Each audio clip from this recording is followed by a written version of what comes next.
제가 잠깐 기도하겠습니다. 주님 감사합니다. 주께서 택하신 주님의 백성들이 정한 시간에 정한 장소에 함께 모여 주님의 말씀을 들으며 삼위일체 하나님을 예배합니다. 이 말씀을 들을 때에 성령 하나님께서 함께 하시어 우리 마음을 열어주시고 그 말씀을 들을 뿐만 아니라 듣고 순종하는 힘도 더하여 주시옵소서. 감사드리며 우리 주 예수 그리스도 이름으로 기도합니다. 아멘. 이제 저희가 선교사로서는 첫 걸음을 이제 내디딘 선교사잖아요. 이제 1년을 보내고 있는데 보통 선교사 한 텀을 선교 단체마다 다르지만 뭐 2년 아니면 4년 아니면 6년 이렇게까지도 봅니다. 그런데 저희가 만났던 동료 선교사님 중에서 호주 분이신데요. 호주에 있는 선교 단체에서 파송을 받으신 분인데 이제 3년 동안 사역을 하시고 이제 안식년으로 정식으로 이제 본국에 돌아가셔서 6개월을 보내시는 이제 가정이 있었어요.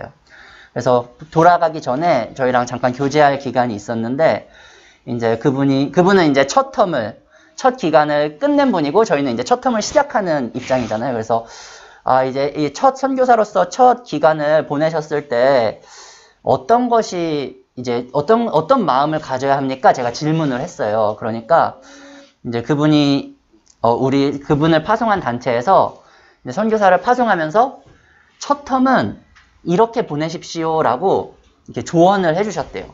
5가지 조언을 해주셨는데 당신의 첫 번째 3년이 끝났을 때 이것들을 점검하십시오. 첫 번째로 주님과의 관계가 더 깊어졌는지, 두 번째로 부부 관계가 더 깊어졌는지, 그리고 세 번째로 언어를 배웠는지, 현지어를 배웠는지, 네 번째로 현지인 친구를 딱 1명 이상 사귀는 것. 현지인 친구를 1명 이상 사귀는 것. 그리고 이제 첫 번째 3년 한 텀이 마쳤을 때 내가 이곳에 다시 돌아오고 싶은 마음을 갖도록. 이제 요것만 하면은 당신의 첫 번째 이 선교사로서의 기간은 성공입니다라고 조언을 받았다는 거예요. 그래서 저한테 그 이야기를 해주셨어요. 어떻게 보면은 우리 삶의 선교사로서 좀 특수한 상황일 수 있겠지만 삶의 어떤 영적인, 신체적인 건강을 이제 체크하는 것이겠죠. 사역과 삶이 건강한지를 점검하는 기준이 될 것입니다. 이렇게 5가지로 세분화하지 않아도 우리의 삶이 하나님 앞에서 그리고 세상 가운데 건강한지를 점검하는 더 단순한 기준이 있습니다. 뭘까요? 감사하고 있는가? 우리 안에 감사가 있는가? 그래서 저희도 이제 선교 인터뷰를 할 때 선교사로 이제 허위비를 되기 위해서는 단체에서 인터뷰를 하잖아요. 그때 선교지에서 많은 일들을 당할 텐데 그때 포기하고 싶을 때 어떡하겠습니까? 이런 소명에 대해서 묻는 질문을 하셨어요.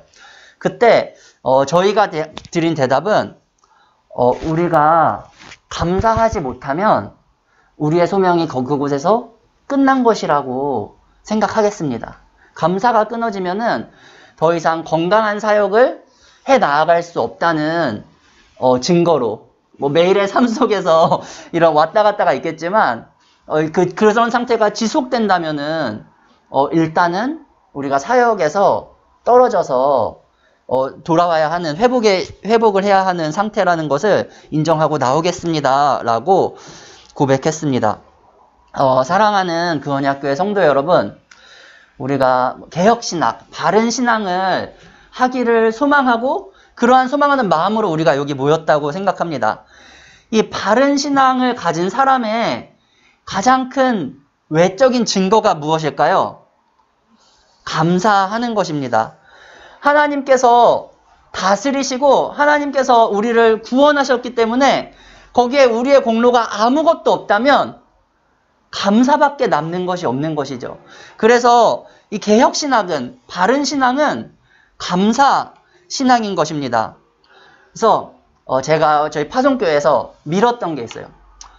하나님 되심을 인정하는 삶. 하나님의 하나님 되심을 우리가 인정한다를 전문 용어로 뭐라 할까요? 네.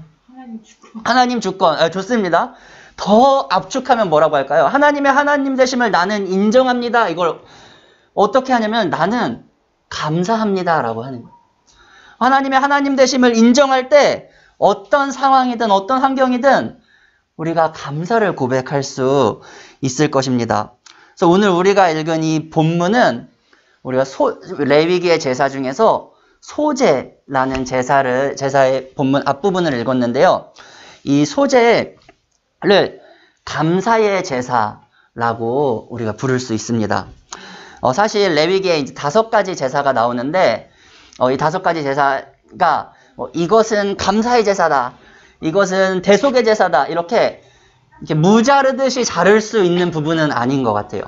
모든 제사에 하나님을 향한 감사가 들어있죠. 근데 특별히 이 소제에서 강조하는 것은 어떤 이 성도의 감사드림이 아닌가 싶습니다. 그래서 레위기의 제사가 5가지 있다고 했는데 1장부터 5장까지 하나씩 설명이 되어 있습니다. 첫 번째는 뭘까요? 성경책 보셔도 좋습니다. 첫 번째 제사는 번제예요. 번제. 번제는 다 태워서 제물을 다 태워서 올려드리는 제사입니다. 그리고 두 번째 소제가 나오고 세 번째는 화목제. 화목제는 이 제물을 제사장과 제사자 그리고 가난한 사람까지 다 같이 나눠 먹어서 이 친교를 의미하는 제사입니다. 그리고 속죄제와 속건제가 있는데 이것은 죄에 대한 우리의 죄에 대한 해결을 위한 제사입니다.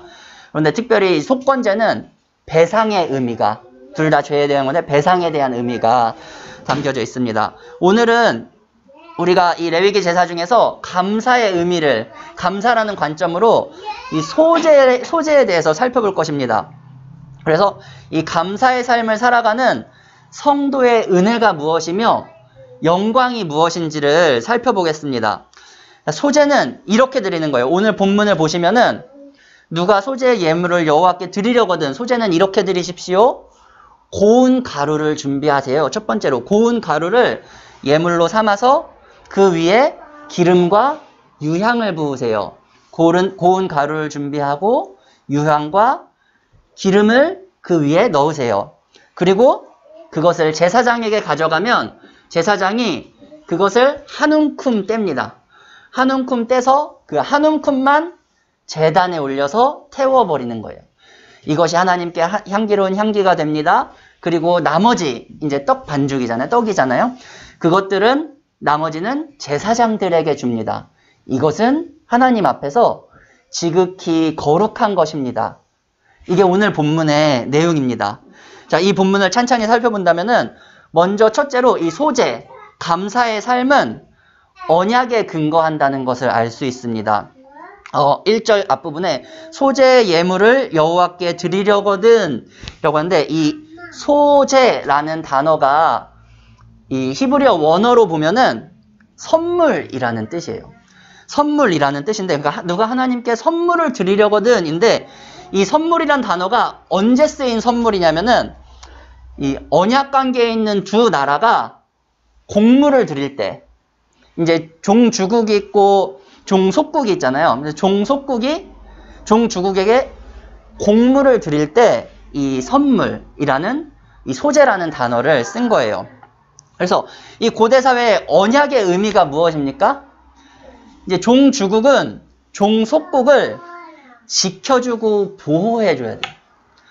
그 언약 안에서 지켜주고 보호해주고 종속국은 그 지켜주는 보호 안에서 이제 지켜주심을 받았으니까 감사하는 거예요. 그 의미로 이 공물을 드리는 거죠.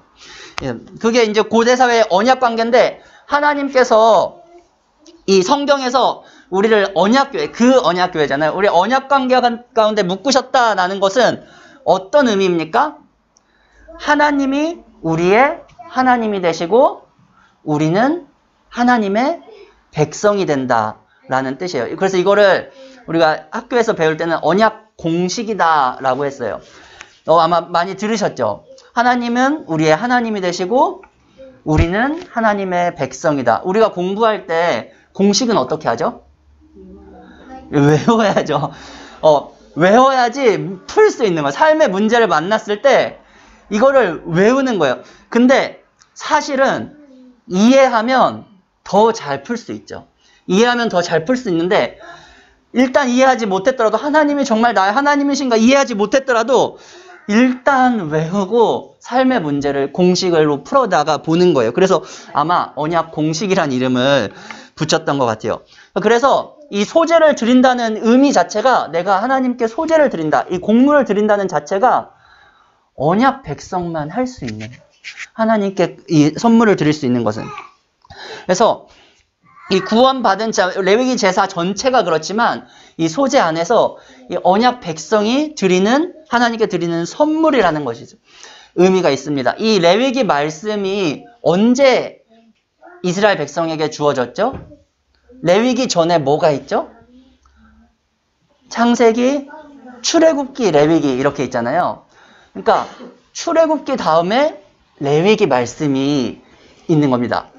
이스라엘 백성을 애굽에서 건져낸 다음에 거기서도 이스라엘 백성이 하나님 뜻대로 잘 못하고 실패하죠. 실패를 보여주지만 하나님께서 실패한 다음에 성막을 지어주죠. 출애굽기 마지막에 성막을 지어주신 다음에 어떻게 제사해라, 성막에서 어떻게 제사해라를 말씀해 주시는 것이에요. 그러니까 이 언약 관계는 누가 시작하신 거예요? 출애굽으로 하나님이 구원하심으로부터 시작이 된 것입니다. 그러니까 이 언약 관계 안에서 하나님의 백성은 자기가 한 게 아무것도 없는 거예요. 하나님께서 애굽에서 건져주시고 하나님께서 성막도 지어주시고 하나님께서 이렇게 제사해라라고 방법까지 알려주신 것이에요. 그것이 우리가 얻은 언약 관계인 거죠. 그것이 이제 예수 그리스도를 통해서 온전히 성취된 것이죠. 자, 그래서 하나님의 관계는 우리가 노력해서 벌거나 어떤 거래를 통해서 획득하는 것이 아니라 거저 받는 것이죠. 그래서 이 언약 관계는 은혜에 근거하는데 은혜라는 것이 거저 받았다는 것이네요. 거저 받았기 때문에 그 언약 관계이기 때문에 감사한다는 거예요. 제가 이번에 겪었던 일은 아니고 예전에 이제 싱글로 방글라데시에 있을 때 한 무슬림 자매가 저한테 전도를 했어요. 그러니까 무슬림이 되라라고 전도를 했어요. 그래가지고 거기가 이제 도시 지역도 아니어가지고 굉장히 그 자매에게는 굉장히 큰 리스크를 가지고 있는 거예요.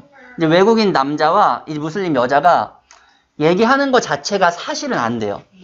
도시에서는 많이 하지만 이제 시골로 갈수록 이제 그것들이 되게 꺼려지고 이제 이슬람에서 지향하지 않는 것인데 이제 어쨌든 관계가 있으니까 대화를 하고 하는데 이제 저한테 너 무슬림 되라 이렇게 말한 거예요. 그래서 제가 뭐라고 대답했을까요? 무슬림 되면 뭐가 좋아? 이렇게 질문을 했어요. 그러니까 그분이 뭐라고 대답했냐면은 무슬림이 되면은 이제 알라 이제 창조자죠. 이제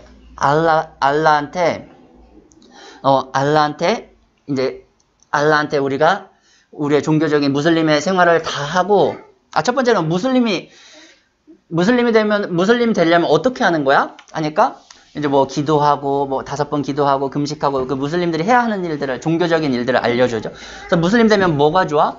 그렇게 해서 천국에 갈지 안 갈지 몰라. 근데 가면 거기엔 세상 맛있는 게 다 있어.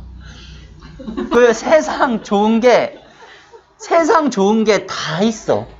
저한테 그렇게 얘기를 한 거예요. 그 어떤 생각이 들었겠어요? 그리고 사실은 이슬람 종교 안에서는 여자가 천국 갔다는 얘기도 없어요. 근데 어쨌든 그 사람은 이제 그렇게 저한테 그걸로 전도를 한 거예요. 그러니까 이게 이슬람이라는 것이 굉장히 종교적으로 보이지만 세속적인 거구나. 자기가 열심히 노력해서 이 세상에서 얻지 못하는 것을 내세에서 얻으려고 하는 거구나. 그러니까 거기엔 뭐가 없습니까? 은혜가 없는 거예요. 그리고 하나님과의 관계가 없어요. 천국에 가서 좋은 거는 하나님이 계시니까 좋은 것인데 하나님과의 관계가 없고 세상 정말 내가 여기서 참아갖고 못해왔던 것들이 거기에 다 있으니까. 이제 심지어는 이제 그 이슬람이 믿는 꼬란이란 경전 말고 이제 하디스라는 그런 이제 종교적인 책에서는 그 이슬람이 말하는 천국에는 거기에 아리따운 여자들이 있어서 즐겁게 해준다. 남성 중심적이죠. 그리고 굉장히 세속적인 쾌락을 말하는 겁니다. 그렇게까지 말하고 있어요. 그러니까 거기에는 하나님과의 관계가 없네요. 그들이 말하는 천국에는 하나님과의 관계가 없어요. 하지만 이 언약이라는 것은 하나님의 거저주시는 은혜로 비롯한 이 하나님과의 관계가 있는 것입니다. 그래서 우리가 언약 안에 있다는 것이 무엇입니까? 하나님의 거저주시는 선물을 받은 것이다. 우리는 하나님과 장사하는 사람이 아니라는 거죠. 거래하는 사람이 아닌 거예요. 하나님과 거래하지 않고 하나님과 사귀는 사람들이에요. 네. 거래하는 사람들은 항상 이 추이를 지켜봐요. 상황을 지켜봐요. 이것이 나에게 이득이 되나 안 되나, 이것이 리스크가 있나 없나, 이 추이를 지켜보잖아요. 하지만 사귀는 사람은 그 관계 안에 있는 언약을 보는 거예요. 그 관계 자체를 보는 것이에요. 그래서 이 언약 백성, 이 언약에 근거한 감사하는 삶은 어떤 모습일까요? 언약 백성에 근거한 우리가 언약 백성에 근거하는 것이 감사하는 삶이다 라고 나눴는데, 언약에 근거한 감사하는 삶은 과연 어떤 모습일까요? 오늘 본문에 보니까 고운 가루로 예물을 삼으라 라고 말씀했습니다. 그래서 이것을 언약에 근거한 감사한 삶은 자기를 부인하는 삶이다 라고 말씀드리겠습니다. 이 소제의 특징이 있어요. 5가지 제사 중에서 소제만이 가지고 있는 특징 무엇일까요? 피를 보지 않는 제사입니다. 다른 제사는 다 희생 제사예요. 다 뭐 소, 양, 비둘기를 잡아서 피를 보는 제사인데, 희생 제사인데, 이 소제는 곡식으로 드리는 제사입니다. 그래서 이 소제는 다른 제사와 함께 드려져야 돼요. 단독으로 드려질 수가 없습니다. 근데 이 소제에서 이 곡식을 드리는데 어떻게 드리냐면은 곱게 빻아서 드려야 하는 거예요. 이 레위기, 더 나아가서 구약은 오실 그리스도를 보여주는 시청각 교제잖아요. 그래서 히브리서는 이 율법은 장차올 이레, 그 예수 그리스도의 그림자다라고 말했어요. 그러니까 우리가 오늘 이 제사를 살피고 있지만 이 제사는 우리에게는 예수님이 어떤 모습이었다를 보여주는 시청각 교제인 거예요. 그래서 그거를 시각화해서 우리가 볼 수 있는 것이죠. 그래서 다른 희생 제사는 피를 흘리는 제사이기 때문에 다른 희생 제사는 예수님의 죽음, 십자가에 집중되어 있어요. 그런데 이 소제는 이 피를 흘리는 제사가 아니고 곡물 제사니까 그리스도의 삶, 그리고 그리스도의 인격을 나타낸다고 할 수 있습니다. 그러면은 이 고운 가루, 그리스도의 인격이 고운 가루와 우리가 이미지를 이제 모든 걸 1대1로 대응하는 것은 아닙니다. 하지만 그 이미지를 생각해 본다면은 곡식이 가루가 되기 위해서는 많이 부서지고 빻아져야겠죠. 그러니까 자기가 가지고 있는 원래 형태가 다 부서지는 것을 의미합니다. 자, 이것을 그리스도를 따르는 우리 성도들에게 적용한다면은 우리의 인격이, 우리의 삶이 많이 부서져야 한다. 자기 부인의 삶을 살아야 한다. 예수님은 자기 십자가를 져야 한다. 라고 말씀하신 것입니다. 그래서 이 관점에서 본다면 성도에게 우리가 살고 있는 삶의 정황, 그것이 가정이 됐던, 직장이 됐던, 어떤 관계가 됐던, 그것은 다 방앗간이 되는 거예요. 나를 빻아가는 방앗간.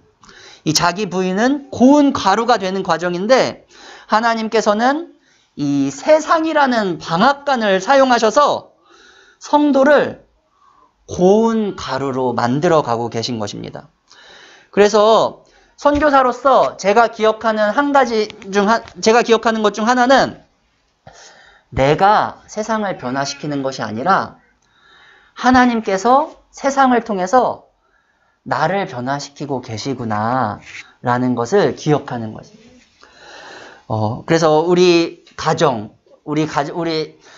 가정에게 지금 현재 방앗간은 방글라데시인 거죠. 방글라데시에서 이 빠짐을 받고 있는 것이죠. 이 짧은 시간이 있었지만 여러분 예상하시는 대로 이제 쉽지 않았어요. 어려움이 없지 않았습니다. 그런데 그 고생을 우리가 선교사기 때문에 우리만 한 것일까요? 그렇지 않다고 봅니다. 우리가 방글라데시에서 고생한 시간만큼 이 땅을 살아가는 우리 성도 여러분들이 고생을 하시지 않으셨겠습니까? 하나님께서 허락하시는 분량의 고생만큼을 우리가 다 하고 있어요. 그래서 제가 감히 우리는 방글라데시 갔으니까 우리가 제일 힘들었어요 라고 말을 못하죠. 하나님께서 허락하신 만큼의 고생을 한 거고 그것은 우리가 각자 삶에 하나님께서 주어주신 은혜일 것입니다. 그런데 우리는 어떤 고생을 했느냐? 잠시 나누자면은 이 뿌리 내리는 고생을 했어요. 정착하는 고생을. 그래서 언어를 배우고 문화를 배우고 환경에 적응하는 그런 고생들을 한 것이. 근데 그 고생들을 하면서 그저 선교사로서 스킬을 쌓아가는 것이 아니라 우리가 빠졌느냐, 우리가 하나님 앞에서 빠졌느냐를 점검하고 싶은 것입니다. 이 나무가 건강하게 자라기 위해서는, 생명력을 얻고 건강하게 자라기 위해서는 반드시 아무것도 안 하고 뿌리만 내리는 시기가 있다고 해요. 그래서 그 뿌리가 어떻게 내려졌느냐가 그 나무의 생명력을 결정하는 것이에요. 그래서 저희도 선교사로서는 지금 그런 시기를 보내고 있다고 생각합니다. 사랑하는 그 언약교회 성도 여러분, 저희의 방앗간은 지금 방글라데시인데요. 여러분의 방앗간은 어디입니까? 여러분의 삶에 가지고 있던 그 형태를 바꿔서 가루로 만들고 있는 곳, 그 피하고 싶은 방앗간은 어디입니까? 아마 개개인 말고 공동체로 본다면 우리 그 언약교회도 뿌리를 내리는 시기가 아닐까 싶어요. 그리고 제가 다 알지 못하지만 개개인에게도 다양한 삶의 모습과 도전들이 있을 것입니다. 그런데 아까 말씀드린 것처럼 얼마나 고생했느냐, 누가 제일 고생했느냐, 이 고생의 양이나 질이 문제가 아니라 이 고생과 고난을 통해서, 삶을 통해서 얼마나 고운 가루가 되어가고 있느냐, 얼마나 정결해지고 있느냐의 싸움이 우리 성도가 당면한 싸움일 것입니다. 다시 질문하면은 자기 부인의 삶을 살고 있는가? 그래서 단순하게 얘기하면 세상에는 두 가지 종류의 삶이 있는 것 같아요. 첫 번째 삶은 자기를 증명하기 위한 삶이에요. 그 반대로는 자기를 부인하는 삶이죠. 오늘 본문, 이 감사의 렌즈로 보면은 첫 번째 종류의 사람은 자기를 증명할 때 감사하는 사람이에요. 그 두 번째는 자기가 자기를 부인하기 때문에 자기를 부인하며 감사하는 사람입니다. 우리 누가복음 18장에 보면은 예수님께서 바리새인과 세리를 비교하는 그 말씀이 있거든요. 아마 아실 것이라고 생각하는데, 바리새인은 어떻게 기도하죠? 바리새인은 이렇게 기도해요. 주님, 제가 저 죄인들 같지 않아서 감사합니다. 저는 저 죄인들이 짓는 죄도 안 짓고요. 저는 금식도 정기적으로 하고 11조도 냅니다. 그래서 감사합니다. 다시 말하면 주님, 저는 이렇게 증명되어서 감사합니다. 다른 사람과 비교해서 증명되어서 감사합니다. 라는 기도를 하는 것입니다. 그 다음에 세리의 기도는 어떻습니까? 증명할 게 저는 아무것도 없어요. 하나님, 저를 불쌍히 여겨 주시옵소서. 이렇게 기도해요. 그런데 예수님께서 이 두 바리새인과 세리의 기도를 보시고 이렇게 평가하세요. 누가복음 18장 14절 말씀 제가 읽어드리겠습니다. 내가 너희에게 이르노니 저 바리새인이 아니고 이 사람 세리가 의롭다 하심을 받고 그의 집에 내려갔느니라. 세리가 증명할 게 아무것도 없다고 고백한 세리가 의로움을 받았다라고 한 것이에요. 바리새인은 자기의 의로움을 자랑하면서 감사한 것이죠. 그런데 세리는 불쌍히 여기시는 하나님께 감사한 것이에요. 예수님께서는 그것을 의롭다라고 말씀하셨습니다. 오늘 본문의 언어로 이 누가복음 18장을 본다면 바리새인은 고운 가루가 안 됐어요. 자기가 쌀인데 이 쌀 모양으로 있어서 감사한 거죠.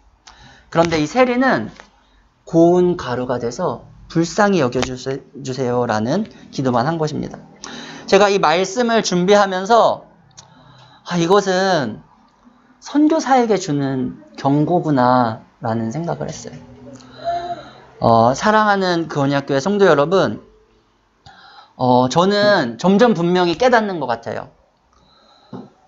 많은 것을 포기했다고 자기를 부인한 건 아니에요. 바리새인도 금식하고 11조 하는 거 어떤 종교적으로 자기를 포기하는 것이잖아요.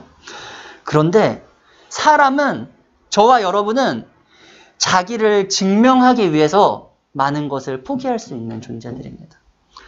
이것이 선교사인 저희 가정에게만 주는 경고일까요? 그렇지 않을 것입니다. 하나님의 백성 모든 성도들에게 주는 경고일 것입니다. 우리가 많은 것을 포기했다고 우리 자신을 부인한 것이 아니에요. 오히려 우리 자신을 증명하기 위해서 우리는 우리의 작은 일부를 포기하고 종교적 만족감을 가지려고 할 수도 있습니다. 하나님께서 받으시는 감사의 삶은 자기를 부인하는 삶입니다. 매일의 작은 선택이 쌓여서 우리의 인격을 형성한다고 해요. 굉장히 큰 일을 이루는 것이 아니라 매일의 삶의 작은 선택의 순간에서 우리가 자기 부인의 삶을 살아갈 것을 이 고운 가루의 교훈이 우리에게 주는 것 같습니다. 그런데 이 매일의 삶에서 우리가 어떻게 자기를 부인하는 삶을 살아갈 수 있을까요? 그것이 가능하기나 한 일일까요? 그렇습니다. 성령님께서 함께 하시기 때문에 이 일이 일어납니다. 그러므로 자기를 부인하는 감사의 삶은 성령님께서 함께 하시는 삶이에요. 오늘 본문 1절 마지막 부분을 보면은 그 고운 가루에 기름과 유향을 부으라고 했습니다. 구약에서 기름을 붓는 일은 거룩하게 구별한다는 의미예요. 그래서 하나님이 임명한 사람들, 제사장, 왕, 그리고 선지자에게는 기름을 부었어요. 이 사람은 하나님의 일을 위해 구별하였다라는 뜻으로 기름을 부었어요.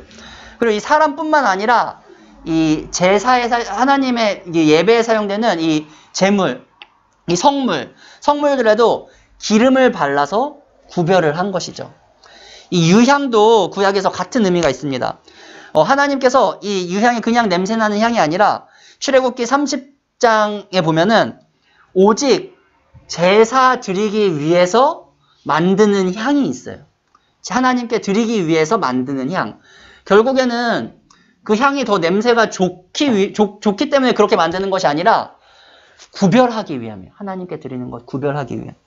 그래서 이 레위기 10장에 보면은 이 향을 구별하지 않고 드린 아론의 아들들, 제사장 나답과 아비후는 죽었어요. 죽는 심판을 당했어요.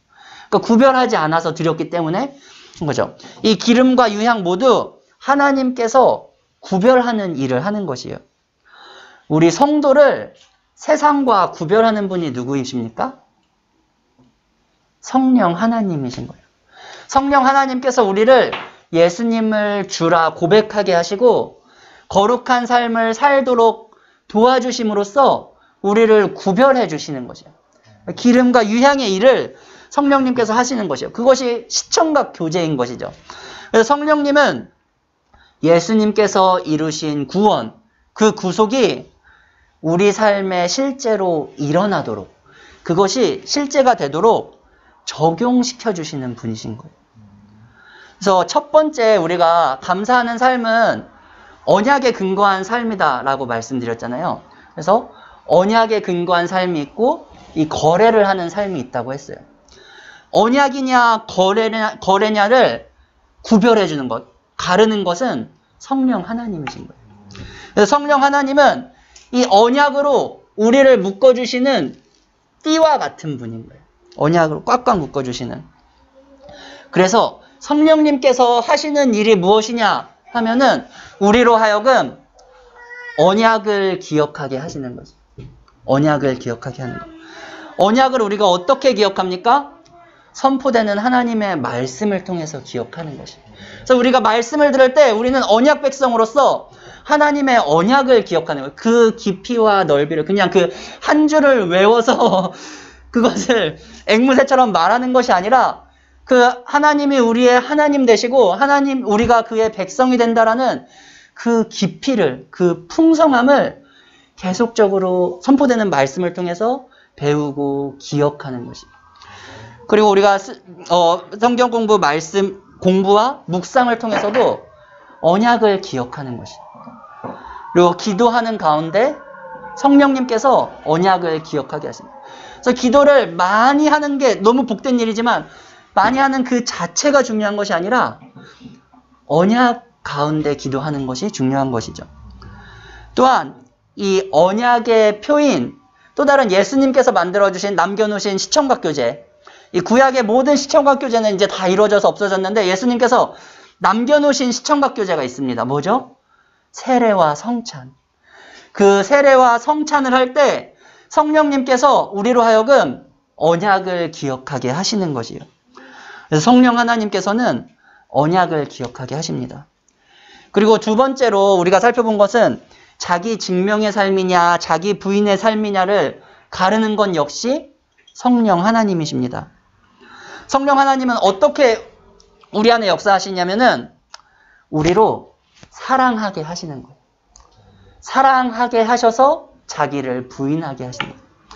성령 하나님은 자기 사랑에 함몰된 우리를 하나님 사랑으로 이끄시는 거죠. 그리고 그 하나님 사랑은 이웃 사랑으로 퍼져가게 되죠.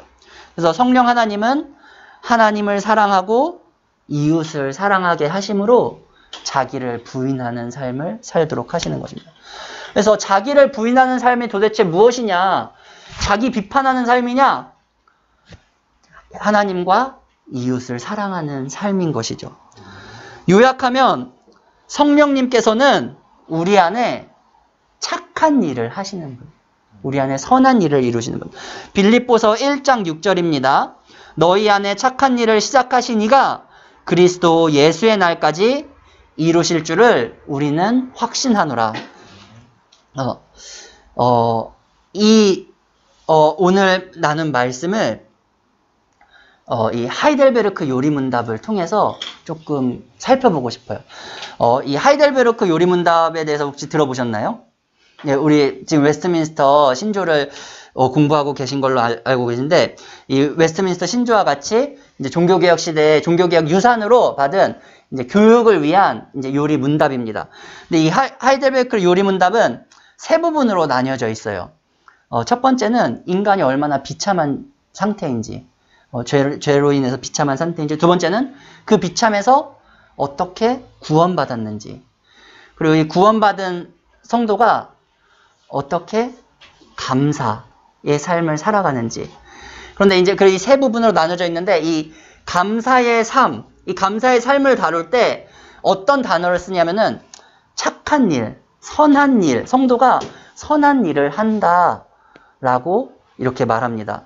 그래서 그리고 그 선한 일에 대한 설명을 10계명으로 설명해요. 하나님 사랑, 이웃 사랑하는 일. 그래서 이 감사하는 삶은 선한 일을 하는 삶이다.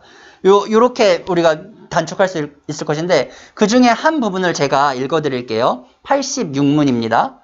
우리의 공로가 조금도 없이 그리스도로 말미암아 오직 은혜로 우리의 죄와 비참함으로부터 구원을 받았는데 우리는 왜 또 선행을 해야 합니까? 이게 질문이에요.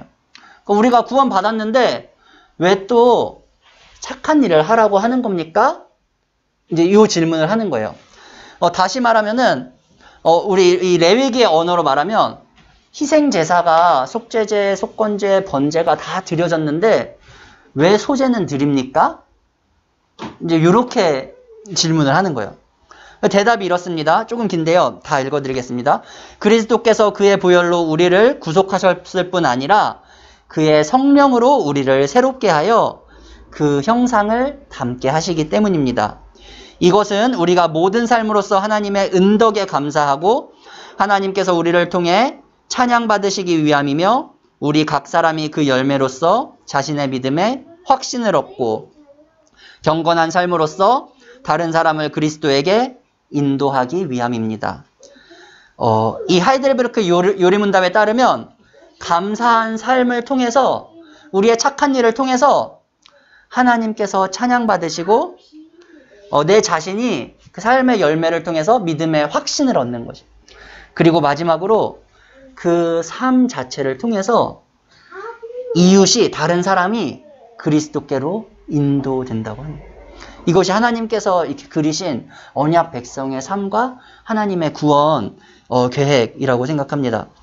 그러니까 우리가 선교를 한다, 전도를 한다, 복음 전파를 한다 할 때 이 어떤 방법, 어떤 전략, 이것은 그 이전에 이 하나님께서 다듬어 가시는 성품, 인격과 분리될 수 없는 것이에요.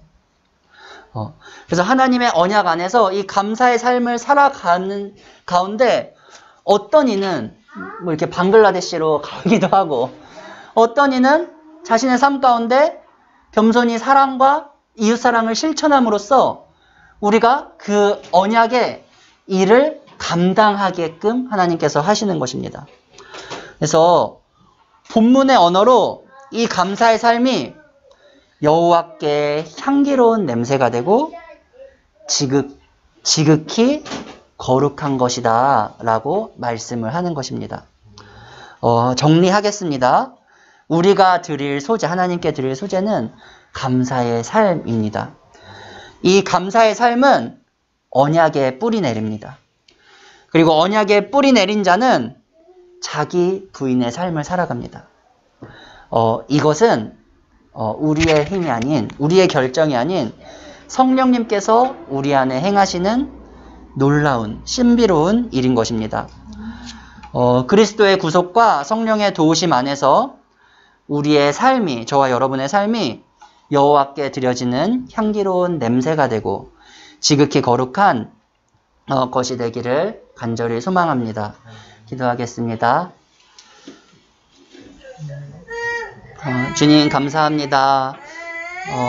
주께서 이루신 구원의 경륜을 우리가 배웠습니다. 머리로 뿐만 아니라 우리의 삶으로 순종 가운데 터득하게 하여 주시옵시고 그러므로 말미암아 주님을 더욱 사랑하며 주님을 더욱더 닮아가는 우리들 되게 하여 주시옵소서.